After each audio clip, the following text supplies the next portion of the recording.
Ficou preto, parece ou não? Não, tá lá. Ok.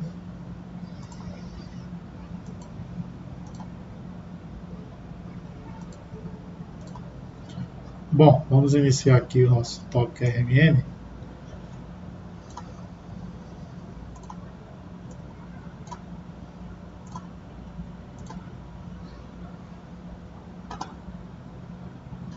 Muito bem, então ressonância, nosso tópico a partir de agora, ressonância magnética nuclear.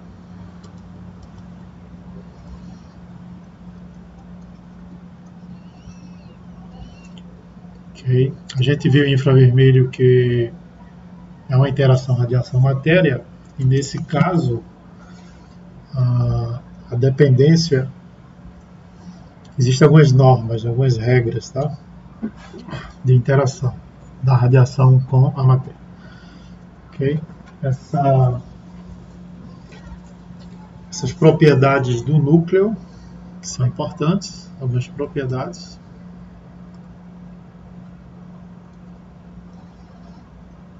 Do núcleo, né? Estamos falando de ressonância magnética nuclear, tá? O núcleo, a gente pensa aí no mais simples núcleo, que é o hidrogênio, tá? Ele também tem spin, ok? E o valor dele, no caso do hidrogênio, é spin mais meio e menos meio, tá? Então, a propriedade interessante do núcleo, tá? Seria que ele tivesse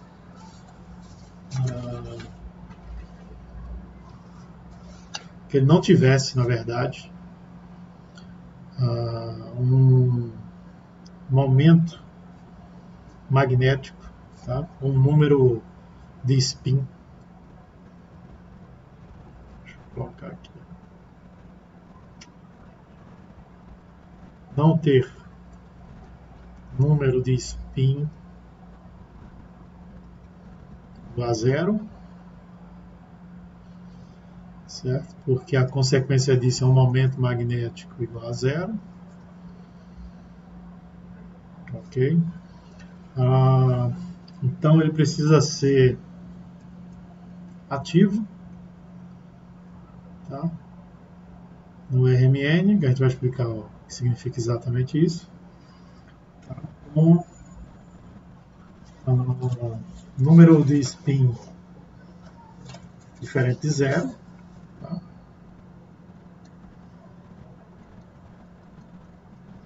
E logo momento magnético diferente de zero. Okay? Então esses núcleos têm essa primeira propriedade, tá? Por exemplo, hidrogênio, carbono 13, ok. Se a gente pensa em carbono 12, não é ativo, ok? Que tem um momento magnético igual a zero.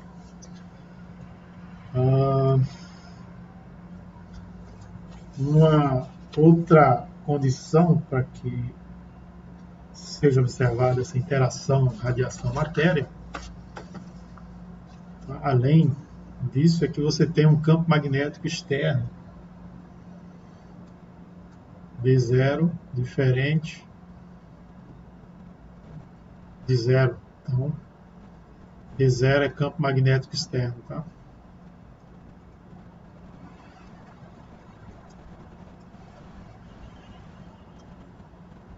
Campo magnético externo.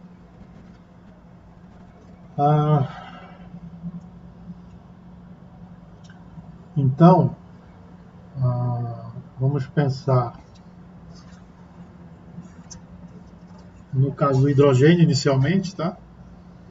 A gente tem algumas vantagens, porque o hidrogênio ele tem uma abundância 99, maior que 99%, né?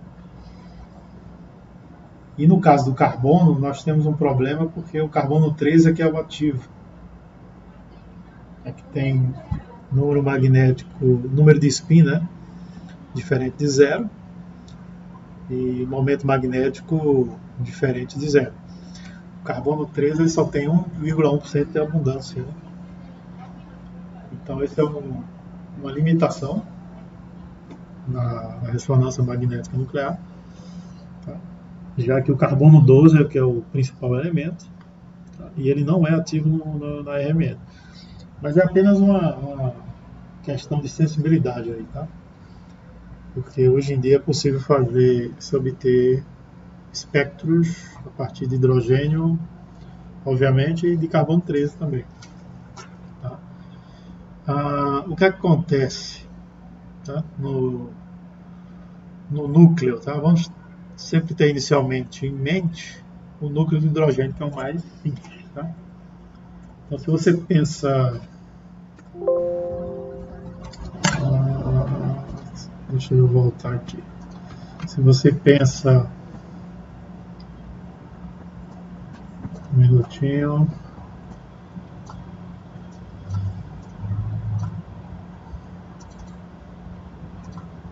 Okay. Se você pensar no spin, tá? É sempre bom lembrar que não é o spin eletrônico. Tá? O núcleo também ele tem um spin. Tá?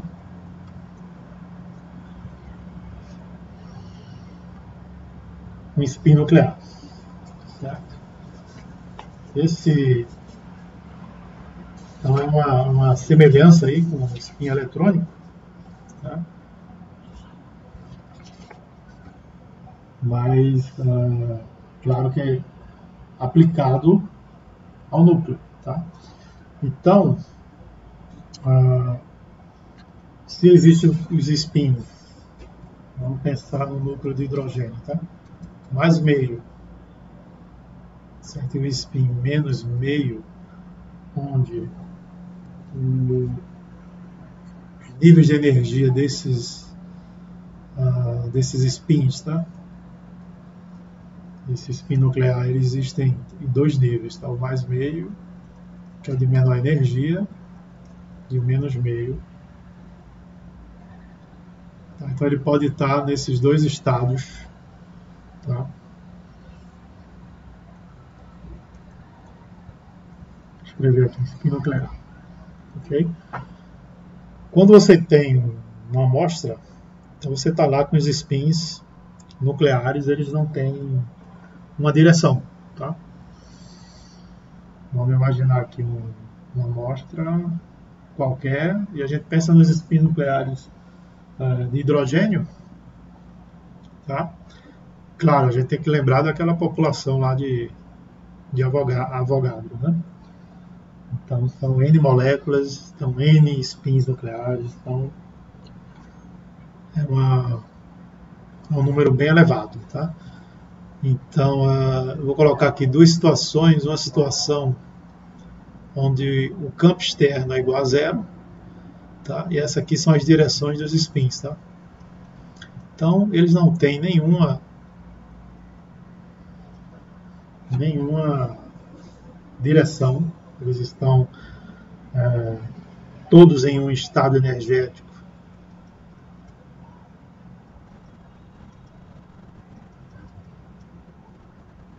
chamamos degenerado, porque tem o mesmo nível de energia, né? Esse é o B0, tá? Ou seja, um campo magnético externo. Então, pense num campo magnético externo, um ímã gigante, um ímã grande. Um ímã grande que gere um campo magnético. Tá?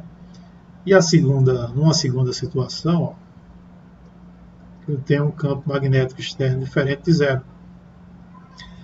E aí o que acontece? Eu vou ter uma organização, um alinhamento, tá, desses spins. Tá? Se eu considerar duas populações, posso ter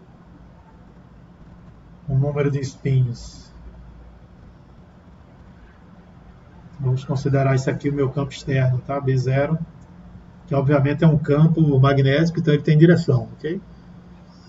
Então eu vou ter spins que se alinham com esse campo externo e spins, tá, que não se alinham. Tá? Então, essa pequena diferença de direção, né? Porque eu tenho os spins em dois estados, tá? Faz com que, na presença de um campo magnético, tá? Meus spins eles existam em dois estados, o mais meio e o menos meio. Tá? Então, a gente pode chamar esses níveis aqui, ó, chamar aqui dois níveis de energia, são esses aqui, uma população N-alfa e uma população N-beta. Tá? Essa aqui é a população E você tem um pequeno número de spins nucleares, tá? Populado a mais, tá? População alfa maior do que a população beta em um número bem pequeno. Tá? Você tem uma ideia, esse número ele é de 100, aproximadamente, se eu tiver uns 100 partículas, tá? Eu vou ter apenas duas em excesso. No equilíbrio, tá? Eu vou ter a população a cada 100 partículas.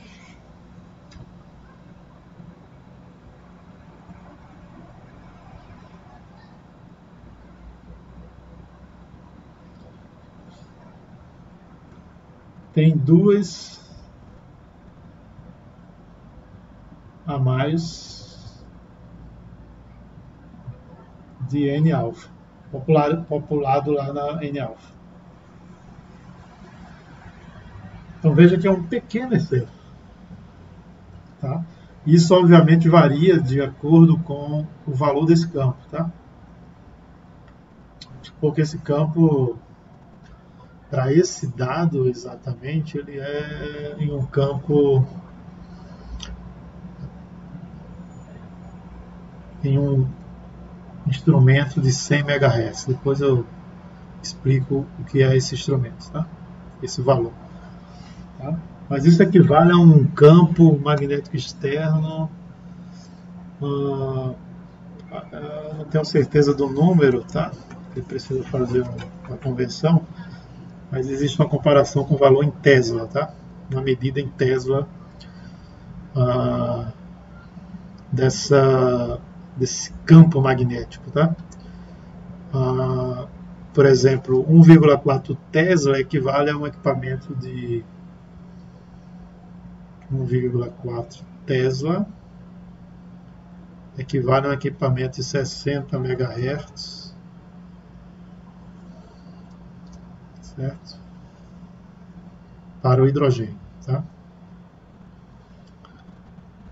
A gente vai definir o que significa isso. Mas enfim, nesse momento em que tem um campo magnético externo, tá? Eu tenho primeiro o quê? O núcleo, que é ativo, no caso o hidrogênio 1, carbono 13, eles são ativos, e eu tenho um campo magnético externo diferente de zero. Tá?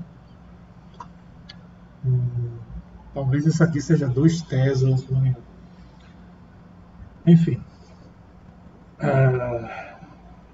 Quando eu tenho um campo magnético externo diferente de zero, vai existir duas populações de spin. Uma de baixa energia e outra de energia maior. Spin mais meio e spin menos meio. Tá? Com um pequeno excesso, veja, para cada 100 partículas, eu tenho duas a mais da população alfa em excesso. Então, as 90, eu tenho um equilíbrio, né, de 98, que seriam 47, 47, não, 44, 44,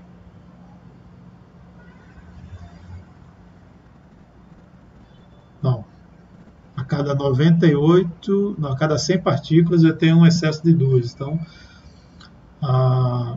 eu tenho 100 partículas distribuídas, 50 e 50, e duas a mais aqui. Então, dá me dá 52 para 50. Então veja que é bem pequeno esse número de partículas a mais, esse pequeno excesso da população, obviamente, de menor energia.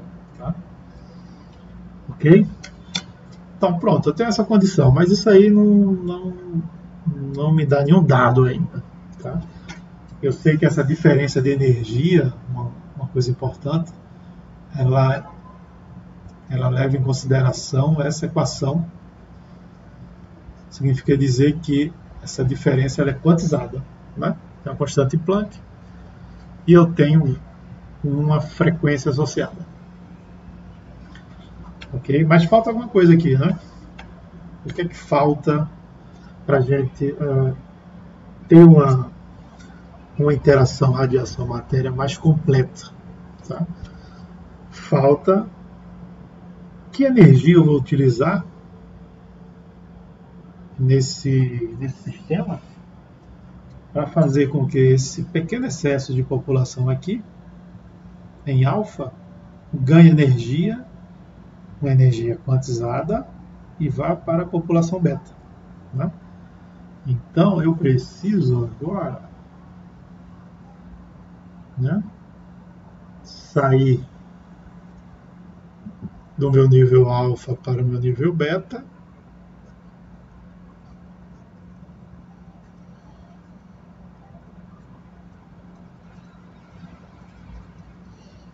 ok? Com o valor de energia adicionado. Obviamente, essa energia ela tem que ser lá do espectro eletromagnético. E a energia que funciona aqui, que consegue passar esse spin de nível alfa para nível beta, é uma energia na região das radiofrequências. Ok? Ops. Radiofrequência. Tá? São ondas de rádio, né? Então eu preciso de um gerador de radiofrequência nesse sistema, que incida nesse sistema. E aí sim, os spins nucleares que estão em excesso na minha população alfa, eles vão passar desse nível de energia para esse, obedecendo uma diferença de energia, e logo estamos ΔE, seguindo a equação, né? ΔE, logo é um processo quantizado. Ok? Essa equação, tá? Ela está relacionada com o campo magnético externo desta maneira. Ok? Então, essa aqui é a minha frequência. Isso aqui é uma constante, chamamos de giromagnética, que é algo que é inerente ao núcleo. Cada núcleo tem um valor, tá, dessa constante giromagnética, tá, que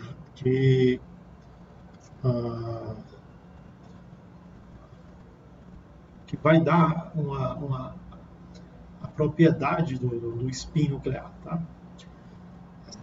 Uma das propriedades. Tá? Essa propriedade ela tem muito a ver com essa passagem do estado alfa para o beta. Okay?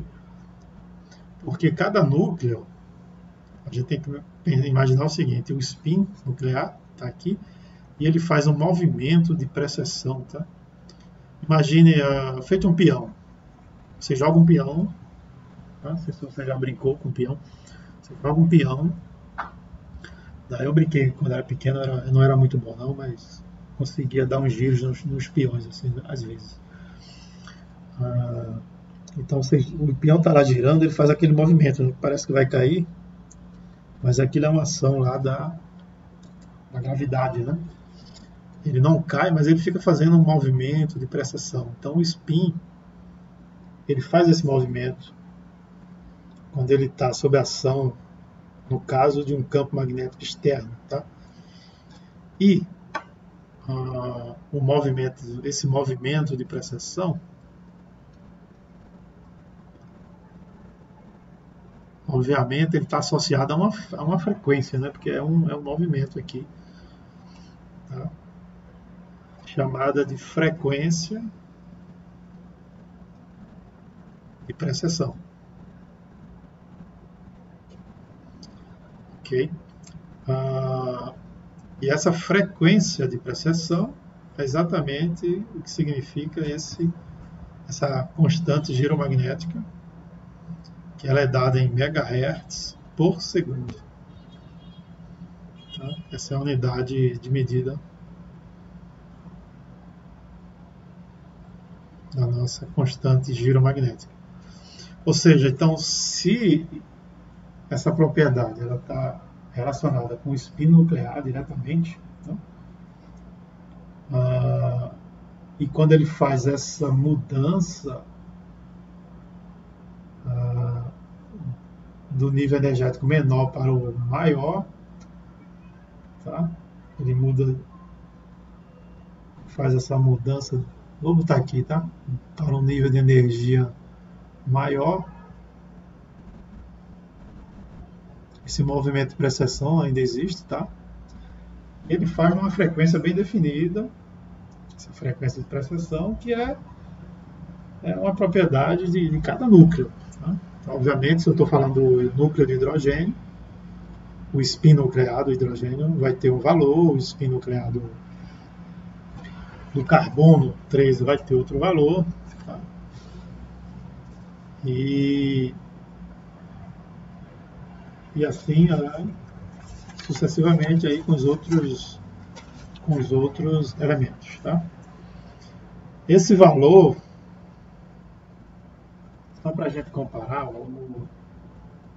a razão giromagnética do hidrogênio ela é 4 vezes a razão giromagnética do carbono 13. Tá? Isso quer dizer que a frequência com que o hidrogênio faz essa precessão ela é bem maior do que o carbono. Isso significa, tá, que eu tenho o quê? Maior ΔE. Né? Porque isso aqui é maior. Se a gente olhar essa equação, isso aqui é chamada equação básica da ressonância magnética nuclear. Tá? Então, essa razão giromagnética maior, eu tenho um ΔE maior, então eu tenho se eu tenho um ΔE maior, isso significa dizer que eu tenho mais sensibilidade, meu sistema tem mais sensibilidade. Tá? Ou seja, eu consigo detectar essa energia de alguma maneira, né, que eu vou falar mais à frente, mais fácil. Né? Se eu tenho um ΔE pequeno, é mais difícil, um ΔE grande é mais fácil. Então, quanto maior a razão giromagnética, mais sensível é o meu sistema. Tá? E outra coisa é que essa energia ela é proporcional também ao campo. Né? Então, quanto maior esse campo magnético externo, maior meu ΔE. Então, mais fácil de detectar ainda essa energia. Né? Então, um pequeno resumo aqui. Quais são as condições? Eu preciso ter um núcleo que seja ativo, ou seja, um número de spin diferente de zero, logo um momento magnético diferente de zero. Eu preciso ter um campo magnético externo grande, né? Você imagina aí um ímã gigante. Pense naqueles equipamentos de ressonância magnética que as pessoas vão lá fazer ressonância de imagem, né, no caso. Aquilo ali em torno é um ímã, né? Então é a mesma condição ali de interação radiação-matéria, só que para a imagem, né? Então existe uma substância ali para contraste às vezes, né? Não sempre, que é necessário. Mas assim, pense no ímã grande, certo? Normalmente esses equipamentos são grandes, tá? E uma condição, além de ter esse campo magnético externo, é ter um gerador de radiofrequência, porque é essa frequência que teu spin vai absorver, passar para o estado de energia mais alto, tá? E o que acontece daqui para cá passou para um estado de energia mais alto. Então, absorver energia. E depois? Depois é necessário um tempo, chamado tempo de relaxação. Ou seja, o sistema ele relaxa. Depois de um tempo, o spin volta ao estado anterior. Tá? E o que acontece com a energia que foi absorvida? Ela é emitida. E essa energia que é emitida, obviamente, é igual a essa energia que foi absorvida. Porque o processo é quântico, né? Nesse caso aqui não há perdas, diferente de outros processos que podem ocorrer perdas, né? Como a fosforescência, tá?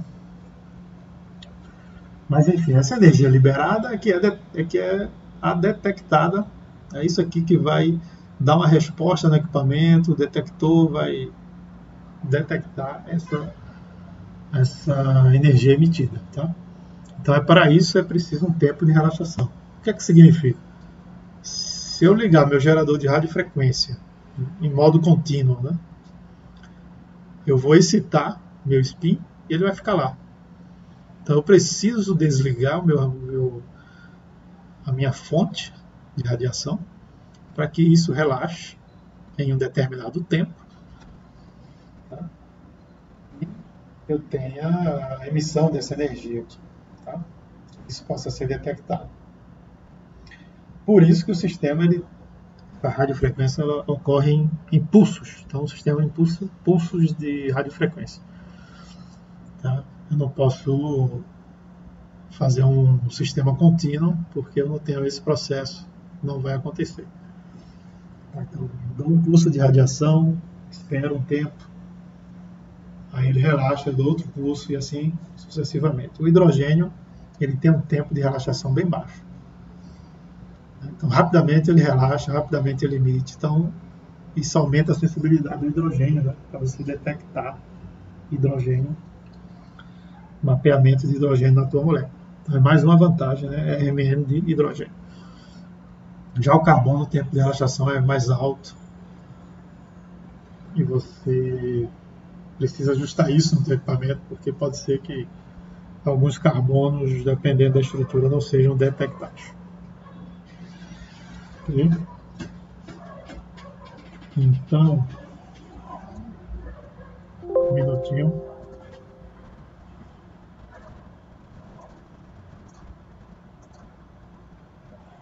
Oi.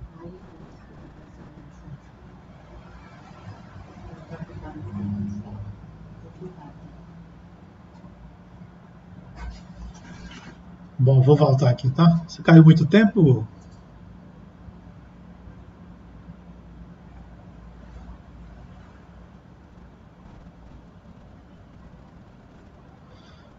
Em todo caso, eu estou gravando, vou postar, tá?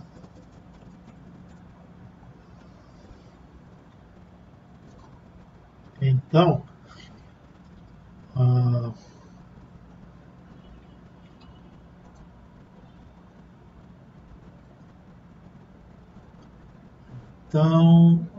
deixa eu voltar aqui.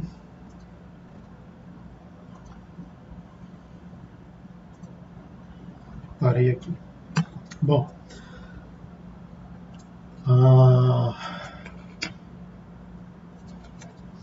ok. Então, nessa nossa equação básica, tá? A equação da RMN,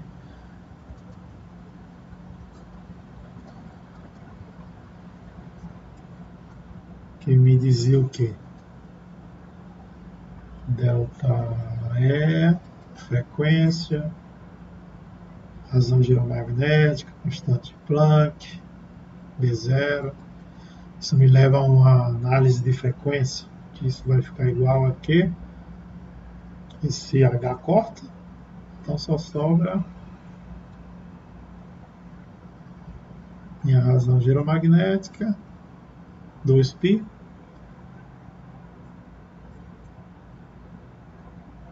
D0. Então, minha frequência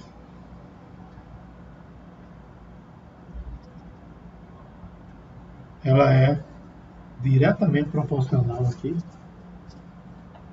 okay,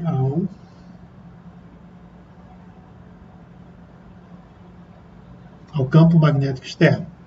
Então, quer dizer, o aumento do campo magnético externo aumenta meu ΔE. Então, existe um gráfico interessante, ó, que é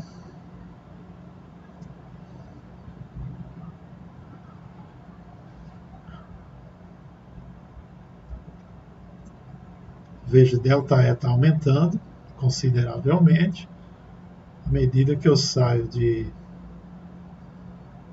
um valor D0, tá? Que vai aumentando, né?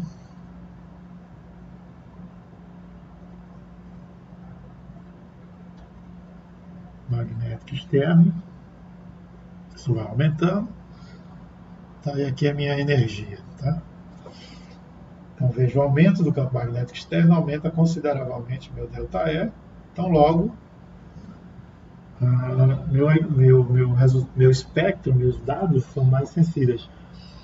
Tá? Então você imagina que há 15 anos atrás eu usei um equipamento 90 MHz, que é a frequência em um campo magnético maior que 1,4 Tesla, tá? E hoje a gente usar facilmente um equipamento de 300, 400 MHz. Tá?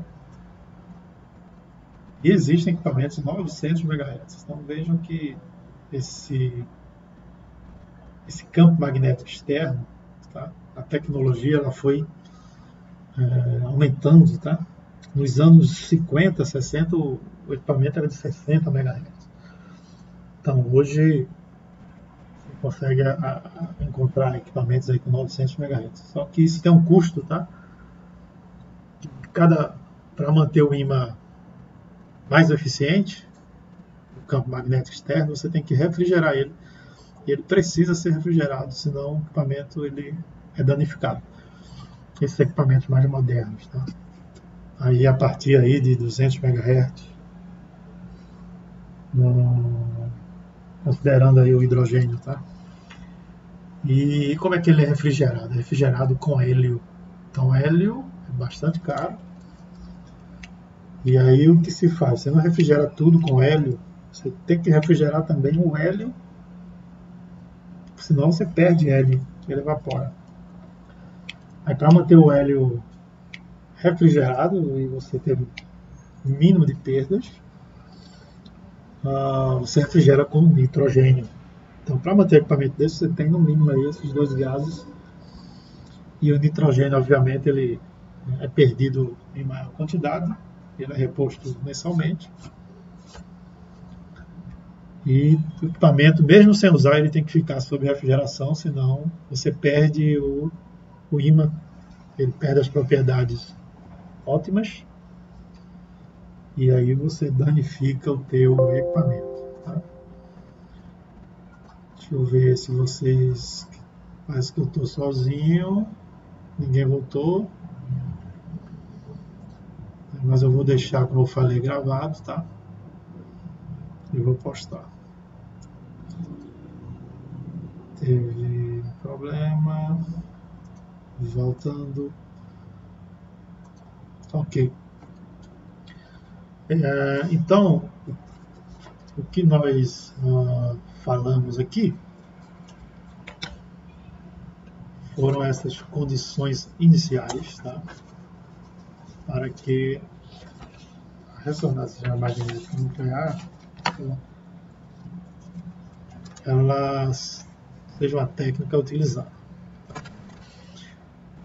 Bom, agora tem um detalhe, vamos lá. queria mostrar a vocês, isso é bem interessante, tá? Fazer aqui uma pequena análise aqui para vocês.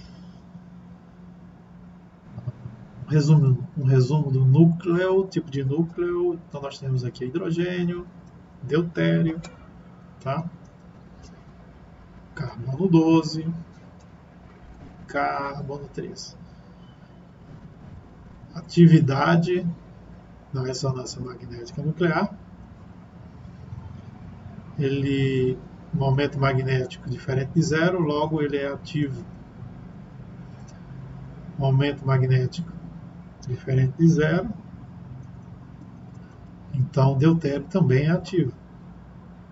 Momento magnético igual a zero, inativo. Okay? Momento magnético diferente de zero, ativo. A abundância desses elementos na natureza, tá? A abundância natural deles, percentual, só para a gente chamar a atenção. Você tem esse valor, hidrogênio 1, você tem 0,015 para o deutério, carbono 12, 98,89, carbono 13, 1,11%. Tá? Todos os percentuais aqui. Bom, hidrogênio, bastante aplicação excelente, né? A nossa molécula está cheia de hidrogênios 1. Tá? Existem um percentual de deutério, tá? Qual é a vantagem do deutério? Embora você imagina, ele é ativo, ok, ele é ativo, tá? Mas ele vai ter uma vantagem mais à frente, tá? Os compostos eles são dissolvidos em algum solvente. Essa ressonância magnética que a gente está falando, ela é em solução. Então, eles são dissolvidos em algum solvente. E a gente vai explicar mais à frente que o solvente utilizado, ele é o deutério. Tá? Porque justamente cada núcleo desses, com exceção do carbono 12, vai absorver radiofrequência, essa energia, em uma determinada frequência bem específica. Tá? Que eu vou mostrar aqui para vocês. E, obviamente, hidrogênio e deutério têm frequências diferentes. Tá? São núcleos. Esses núcleos eles têm um spin que absorve energia de forma diferente. Tá? Então, vamos mostrar esses valores aqui só para você ter uma ideia. Então, ele tem baixo percentual de abundância, mas existem solventes enriquecidos, né, com deutério que são usados como solvente. O carbono 12, infelizmente, ele não é ativo, tá? Mas por outro lado, o carbono 13, felizmente, ele é ativo. Apesar de a abundância ser baixa, ele é possível sim obter espectros de carbono 13. Tá?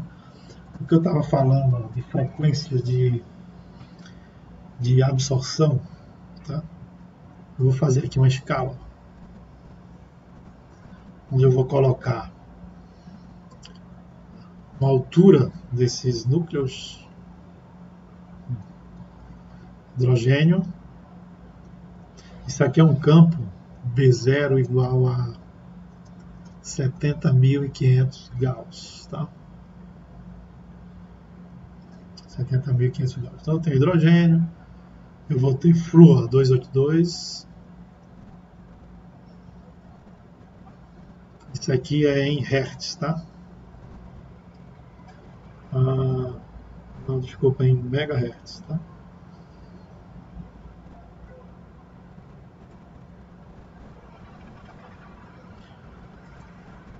Carbono 13.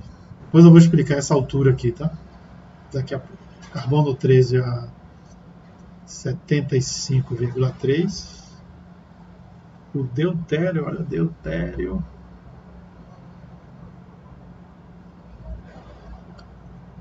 45,7. Eu vou botar aqui, ó, cloro. O cloro 35, 29,4 MHz. Tá? Isso aqui não tem nada a ver com espectro, tá? É só um painel aqui onde eu mostro, tá? Essa altura aqui ela é a sensibilidade.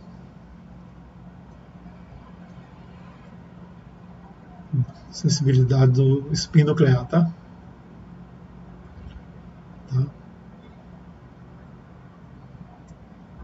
Essa altura aqui, tá?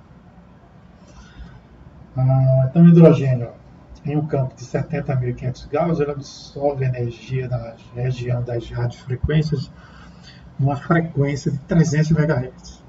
Okay? O deutério, 45,7. Só que o hidrogênio é mais sensível. O flúor tem uma sensibilidade bem próxima do hidrogênio. O carbono 13, devido à sua abundância ser baixa, a sensibilidade dele é menor. Ainda tem aquela questão da razão geromagnética, né? Que a do carbono, que a do hidrogênio é 4 vezes. Deixa eu ajeitar aqui. A razão geromagnética do hidrogênio, 4 vezes a razão geromagnética do carbono 13, né? Que é aquela propriedade de frequência de precessão. Então é mais sensível ainda o hidrogênio do que o carbono, nesse sentido. Então veja, é necessário essas frequências diferentes e o equipamento ele pode ser ajustado para isso. Existem chamados probes de carbono, de hidrogênio. Então você ajusta o equipamento. Que eu vou fazer um RMN de hidrogênio. Então você ajusta o seu equipamento, ele vai emitir uma radiofrequência com essa frequência, tem um gerador de radiofrequência, e aí o equipamento sabe que você está fazendo um RMN de hidrogênio. Ou ajusta para a radiofrequência 75,3, tá? E o equipamento ele vai saber que você está fazendo um RMN de carbono 13. Okay? E o hidrogênio, como eu falei, deutério, ele também absorve. Tá? Ele vai absorver. Mas eu preciso estar numa frequência bem diferente, né? 45,7. Como o processo é quantizado, nada vai ocorrer se eu estiver fazendo RMN de hidrogênio, se eu tiver algum material deuterado lá, isso não vai alterar em termos de absorção de radiofrequência, porque o deutério não vai absorver. Por isso que você usa solvente deuterado, porque ele não vai influenciar no teu resultado aqui. Ok? Esse é um dado bastante interessante. Tá? Não confunda isso aqui com o espectro, tá? Isso aqui é só um panorama aí, um painel onde eu mostro as frequências, tá? Que é o Fluor 19, tá? As frequências de absorção, tá? E aqui a altura, ela é a sensibilidade desses núcleos, tá?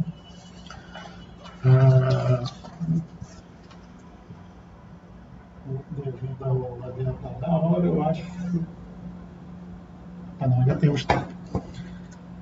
O que eu queria agora chamar a atenção para a gente encerrar nossa aula de hoje, e a gente na próxima aula faz uma pequena revisão de tudo isso, tá? Eu vou tentar fazer essa aula na quarta. A gente conversa daqui para lá. Um aspecto interessante aqui é o seguinte. Ora, se a frequência de absorção dos hidrogênios ela é no campo de 70.500 Gauss, campo externo, é no valor de 300 MHz, tá? Se isso fosse um valor fixo, não teria nenhum sentido você investir no equipamento e ter só para dizer que tem hidrogênio na tua molécula, né? E ele vai te mostrar porque a energia emitida ela vai ser processada para que vire um espectro. E se todos os hidrogênios, né, tivesse esse valor, não iria acontecer, você não iria conseguir diferenciá-los. Né? Uma coisa que é muito interessante é que nem os hidrogênios eles não são iguais, né? Pelo menos se a molécula for assim, tipo, o etano, né? O etano, todos os hidrogênios ali são iguais. Tá? Mas quando vocês diferenciam, por exemplo, pegar o metanol, você tem 1, 2, 3 tipos de hidrogênio, não é isso?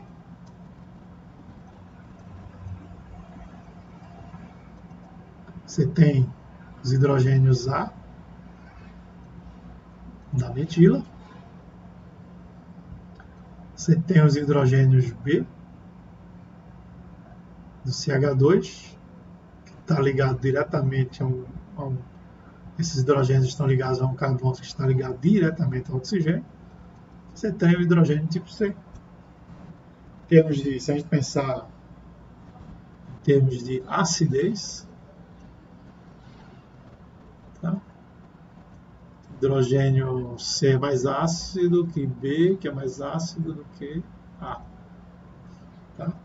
Então, obviamente, aqui um efeito eletronegativo, né? De eletronegatividade do oxigênio, ele causa um efeito direto aqui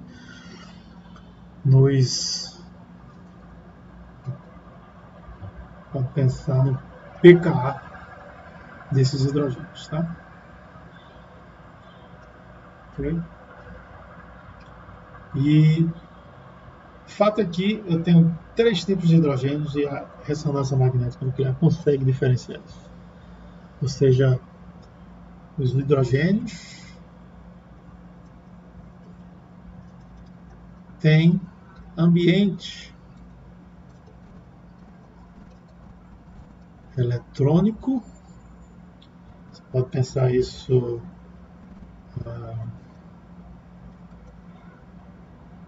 em termos de densidade eletrônica, tá?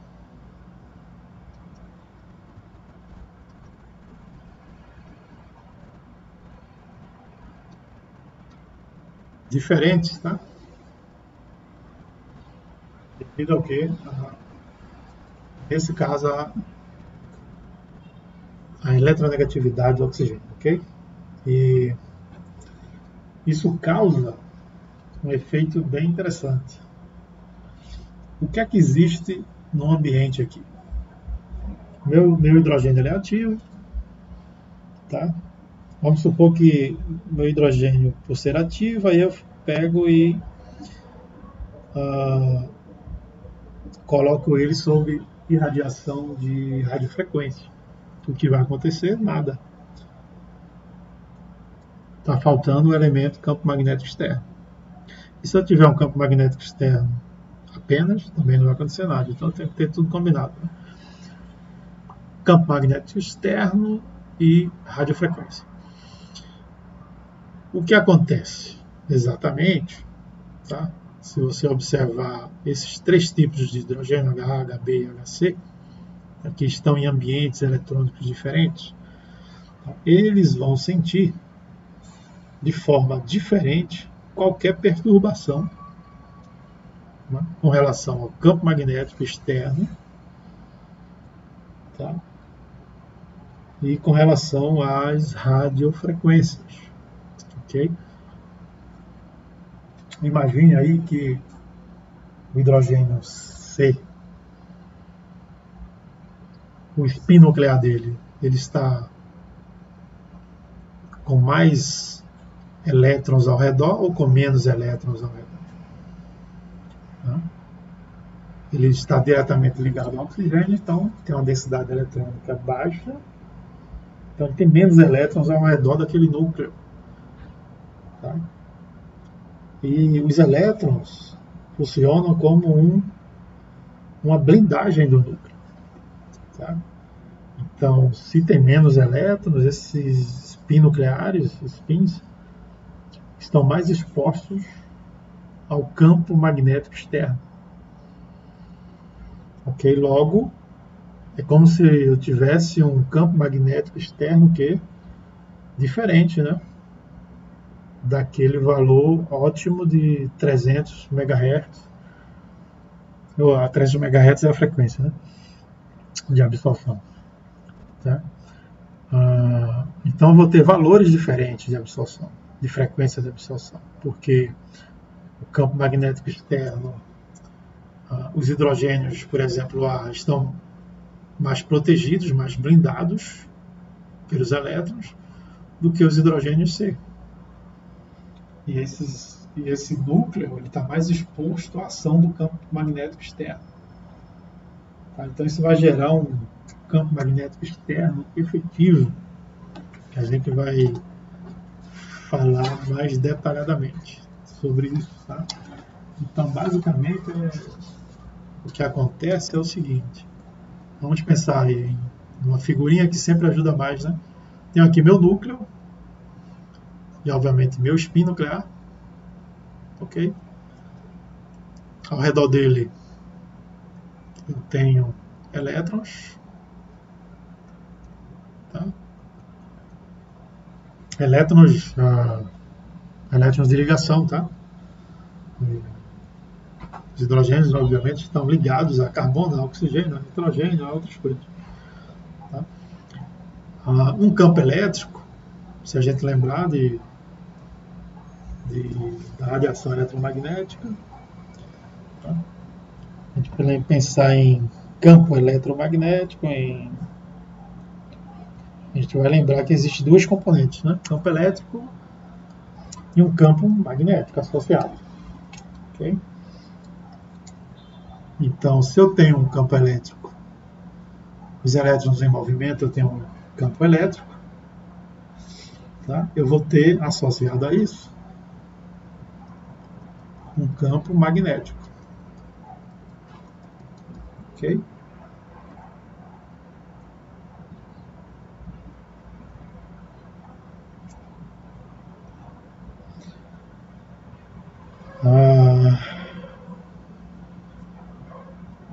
Tá aqui o campo magnético.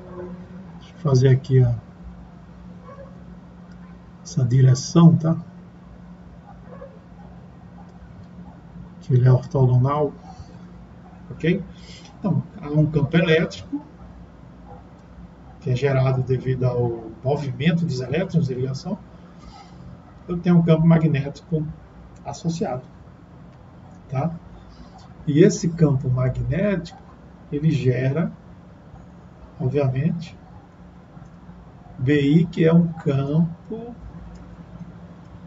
magnético induzido. Ok?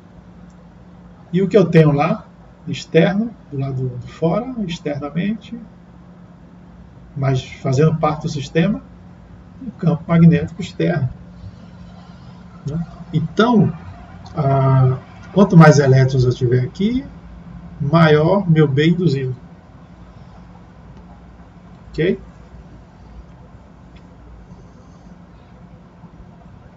Então, o B efetivo, ele pode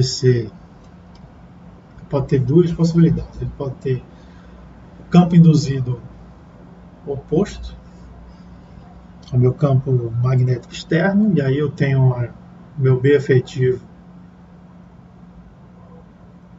ele é B0 menos BI. Eu também posso ter o B efetivo ao contrário, tá? A gente vai ver esses exemplos. Se ele tiver um B induzido alinhado com o campo externo, ok? Isso vai depender muito da molécula, tá? O fato é que eu nunca tenho, dificilmente eu vou ter o meu valor de B0, o meu valor de B do campo externo, tá? Totalmente aplicado ao meu núcleo. Ele vai ser sempre um valor efetivo, tá? Geralmente é um valor menor induzido porque eu tenho hidrogênio ligado a sistemas que tem esse efeito de eletronegatividade. Mas existem outros efeitos que o resultado é o oposto. Tá? Então, o que é que significa dizer que o B efetivo B0 menos BI é um B efetivo menor, né? Ou um B efetivo maior? Tá? O que é que significa isso? Aquele valor 300 da frequência, ele tem um range, ele vai ter uma diferençazinha envolvida aqui, tá? Para cada tipo de hidrogênio. Então, graças a essa diferença de estrutura mencionada anteriormente no etanol, é possível a gente observar hidrogênios diferentes em frequências diferentes. Tá? E essa pequena diferença é suficiente, tá, para gerar resultados diferentes. Você vai identificar esses hidrogênios no espectro de ressonância. Okay? E aí a gente faz uma pequena revisão no início da próxima aula e continua desse ponto do que é que isso vai significar mais à frente. Tá? O que a gente vai encontrar no final dessa unidade, por exemplo, é que o etanol ele vai ter a seguinte descrição aqui: 3 tipos de hidrogênio, um sinal que representa um tipo, tá? Um outro tipo que vai ser representado por esse sinal, ok? E esse tipo aqui que vai ser representado por esse sinal. Esse será o HC, o HB e o HA. Isso seria um espectro completo, tá? De RMN de hidrogênio do etanol. Agora, o que significa, obviamente, se eu tenho uma escala, eu vou ter meu zero. Então, como eu vou ter esse meu zero, como é que esse sinal aqui significa os hidrogênios HA?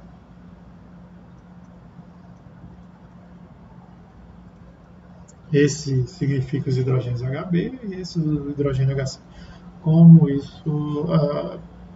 eu saio de tudo isso que a gente viu aqui na teoria para um espectro desse tipo, né? Que isso é o etanol. A gente vai aprender isso no final dessa unidade, tá? Então aqui eu vou encerrar e vou postar isso para vocês. Ok, para a apresentação.